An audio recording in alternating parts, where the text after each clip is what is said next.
धन्यवाद सर। हम ठीक है सर, थैंक यू सर। क्योंकि पिछले 2 दिन से थैंक यू सर, हम भी ठीक है सर, दोनों ठीक है। पिछले 2 दिन से आप जो है वो लगातार पूछताछ के लिए जा रही थी, तो देश भर में चर्चा थी कि सीमा कहाँ चली गई, पाकिस्तान वापस चली गई, कहीं भाग गई, कहीं छुप कर बैठ गई। फिर पता चला आपसे इंटरोगेशन चल रही है, आपसे पूछताछ चल रही है। 2 दिन में क्या क्या हुआ है आपके साथ?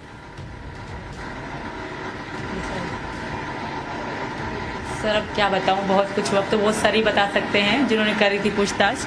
बट मैं ये कहूँगी कि हर चीज़ हुई थी, शुरू से पैदा होने से लेकर आज दिन तक मेरी हर पूछताछ की गई सर, छोटी बड़ी हर बात पे मैंने गौर से पूछा गया। जी सर। तो आपको घबराहट नहीं हुई? इस तरह से सवाल जवाब पुलिस के सामने बैठकर आपने पहले तो देखा नहीं होगा।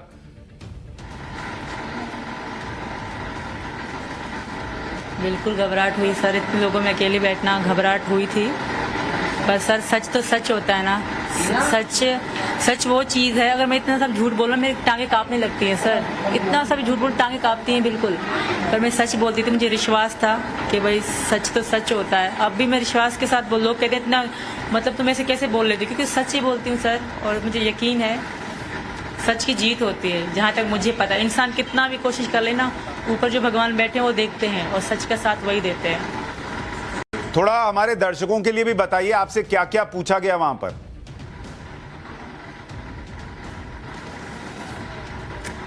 सर मैं बता रही हूँ हर चीज़, अब कौन सी चीज़ बताऊँ और कौन सी ना बताऊँ, हर चीज़ पूछी गई। मेरे साथ जुड़े हुए मेरे घर वाले, परिवार, बहन भाई, सबके बारे में छोटी छोटी चीज़ें, बड़ी बड़ी चीज़ें सब पूछी गई सर। जी सर, बाकी वो ही बता सकते हैं। जी सर। मैंने सुना कि वो लोग भी बड़े आश्चर्यचकित थे, आप जिस कॉन्फिडेंस के साथ बात कर रही थी, जिस कॉन्फिडेंस के साथ जवाब दे रही थी, उनको भी ये लग रहा था कि आपकी अंग्रेजी भी बड़ी फर्राटेदार है। उनको भी यकीन नहीं हो रहा था कि आप इतने आराम से कैसे सारे सवालों के जवाब दे रही हैं। ऐसा हो रहा था क्या?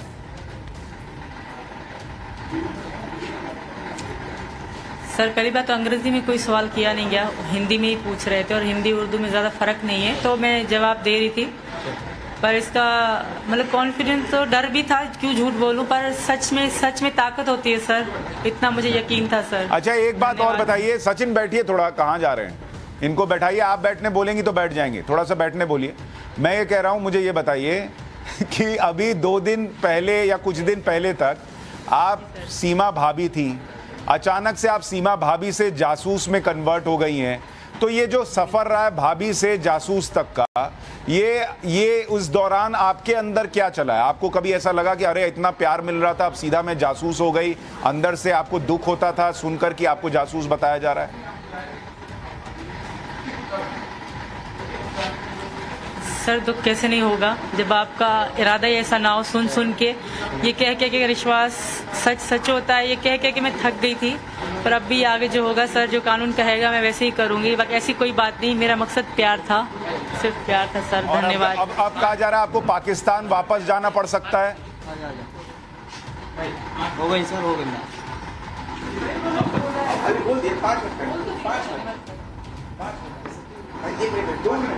हमारे साथ सीमा जी और सचिन जी फिर से जुड़ गए। सीमा जी एक बात बताइए, ये सचिन जी जो है, इनकी हर बात आपको सुननी पड़ती है क्या? अभी आप इंटरव्यू देना चाह रही थी, आपका हाथ पकड़ के अंदर लेके चले गए।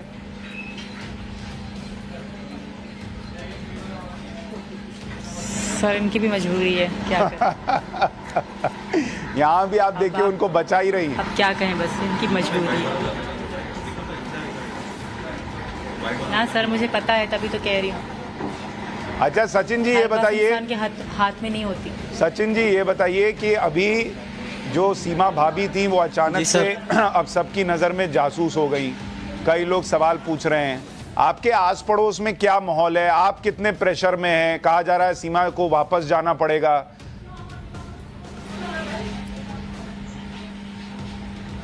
सर यहाँ के लोग सब खुश हैं और ये सब लोग ये चाह रहे हैं कि ये यहीं पर रहे। और सर जी सर। और वापस जाना पड़ेगा इनको तब?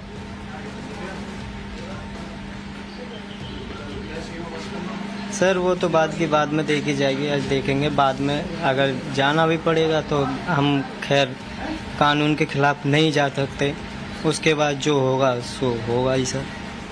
सीमा जी, वो तो कह रहे हैं कि जाना पड़ेगा वापस, तो जाना पड़ेगा, फिर क्या करेंगी आप? सीमा जी,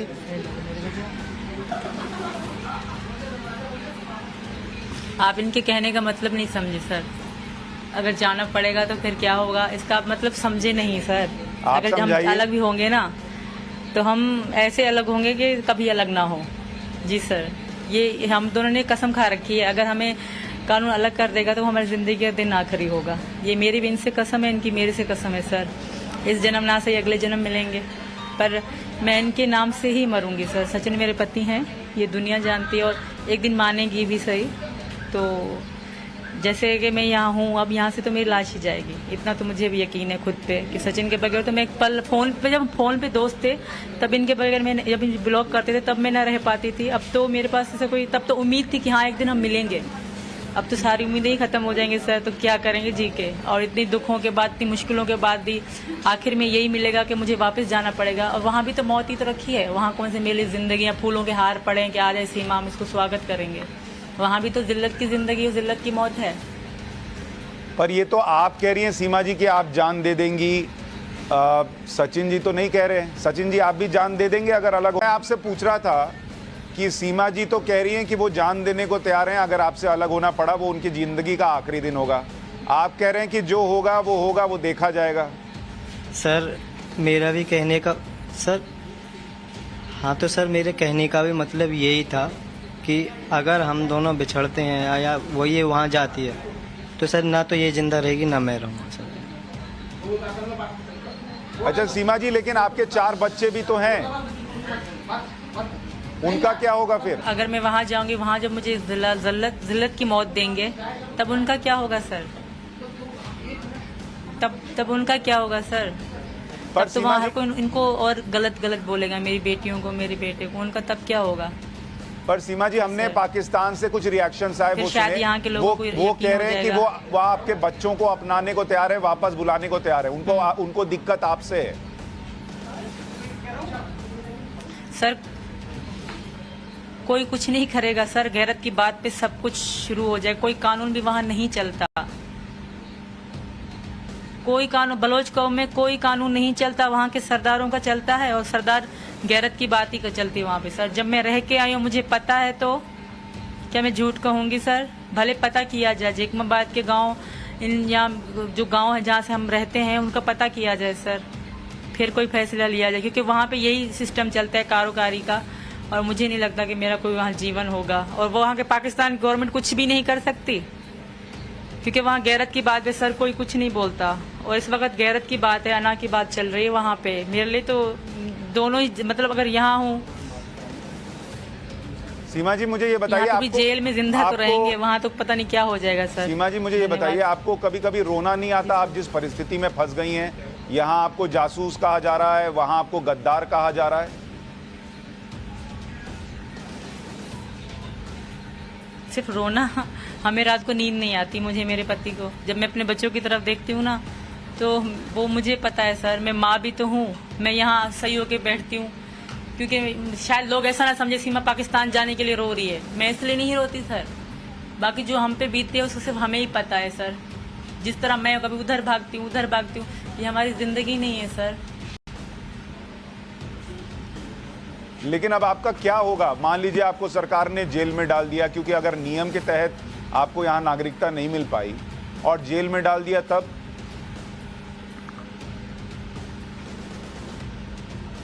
मैं रह लूंगी सर, और मैं पाकिस्तान नहीं जाऊंगी सर। और ये भी बताइए मुझे कि जितनी बातें, जितने आरोप आप पर लग रहे हैं, सिर्फ आपको जासूसी नहीं कहा जा रहा, आपको कहा जा रहा है कि आप दुबई में बार डांसर थी, कुछ लोग कह रहे हैं कि आपके पहले भी बॉयफ्रेंड रहे हैं, इस तरह के तमाम लांछन आप पर लग रहे हैं। ये तो वो पाकिस्तानी ही है, मुझे पता है ऐसे कह रहे हैं, वो खुद को गंदा कर रहे हैं सर। से मुझे कोई फर्क नहीं पड़ता। जिंदगी में मैं दुबई कभी भी नहीं गई, दुबई एयरपोर्ट गई हूँ बस, सभी नेपाल आने के लिए। जिंदगी में मैं कभी लाहौर, पूरा पाकिस्तान में जिंदगी में नहीं घूमी, सिवाय सिंध के बाहर में कभी जिंदगी में नहीं गई। तो मैं ये बार डांस और ये सब बकवास है। हाँ, मुझे डांस पसंद है, बचपन से लेके पसंद है, बहुत मार भी खाई मैंने डांस के लिए, पर अब मैंने पब्लिक करी। हमेशा प्राइवेट मेरी वीडियो शादी वादी में मैं सबसे अच्छा नाचती थी। मुझे माधुरी दीक्षित बहुत अच्छी लगती हैं और मैं बचपन से उनके गानों पे डांस करती थी, बचपन से लेकर, क्योंकि हर किसी का कोई ना कोई शौक होता है। मुझे अच्छा लगता था डांस करना बचपन से लेकर। इसका मतलब ये नहीं है कि मैं बाहर डांस, ऐसा जिंदगी में मैंने कभी बाहर ही नहीं देखे। हाँ, एक बार हम नेपाल में गए थे, हमें नहीं पता था कि ये बार है। वो ऐसे स्वागत कर रहे थे वहाँ पे, नेपाली कल्चर में लोग नाच भी रहे, नेपाली कल्चर था वहाँ पे। तो वो स्वागत करके मुझे, मेरे पति को अंदर ले गए। फिर हमने चाय पी वो होटल में। मैं तो होटल ही समझी, मुझे नहीं पता था कि बार है या क्या है। जिंदगी में एक ही बार गए थे नेपाल में, वो भी ऐसी जिंदगी मैंने कभी जी, बस 7 दिन में जी हूँ जो जिंदगी जी इनके साथ। मैंने कपड़े भी वो जैसे इंडिया में पहने जाते हैं, पैंट शर्ट वो पहनी, मतलब अलग अलग कपड़े पहने। वो यहाँ जिंदगी में हम सलवार कमीज में जिंदगी हमने बिताई है सर। वो ये लोग झूठ कह रहे हैं। कभी जिंदगी में अगर मेरा लाहौर तक का कोई रिकॉर्ड निकलेगा, सीमा लाहौर तक गई है, तो फिर मैं हर गुनाह कबूल करूंगी। मैं हाँ, मैं गंदी हूँ, मैं गुनाह हूँ, मैं जैसे कह रहे हैं सब कबूल करूंगी उनकी दो। हम सिंध में रहने वाले लोग बिल्कुल सादा लोग थे। ये इनकी मोहब्बत थी या कुछ भी था कि मुझे इतनी ताकत मिली, मैं यहाँ तक आ गई। बाकी ऐसा कुछ भी नहीं सर, धन्यवाद। आपने इस बातचीत को ध्यान से सुना होगा तो इसमें एक बात गौर करने के लायक, और यही वो बात है जिसकी वजह से सीमा और सचिन की लव स्टोरी में एक बड़ा ट्विस्ट आया है। आपने इसमें सचिन को सुना कि वो सीमा को पाकिस्तान वापस भेजे जाने पर कानून के खिलाफ जाने के लिए तैयार नहीं, यानी कानून का जो भी फैसला होगा वो सचिन को मंजूर है। लेकिन सीमा भारत में ही टिके रहने का पूरा प्लान बना चुकी है और वो कह रही है कि मैं तो यहीं मर जाऊंगी लेकिन पाकिस्तान नहीं जाऊंगी, मैं यहां जेल में रहूंगी लेकिन पाकिस्तान नहीं जाऊंगी। और वो कह रही है सचिन भी मेरे साथ मरेगा। सचिन ने नहीं कहा कि मैं मरूंगा, वो कह रहा है जो कानून करेगा वो तो मानना ही पड़ेगा। सीमा ने माइक ले लिया और फिर कहा कि हमने तो मरने का प्लान बनाया है और सचिन भी मरेगा। तब सचिन को कहना पड़ा कि हाँ, हम साथ में मर जाएंगे।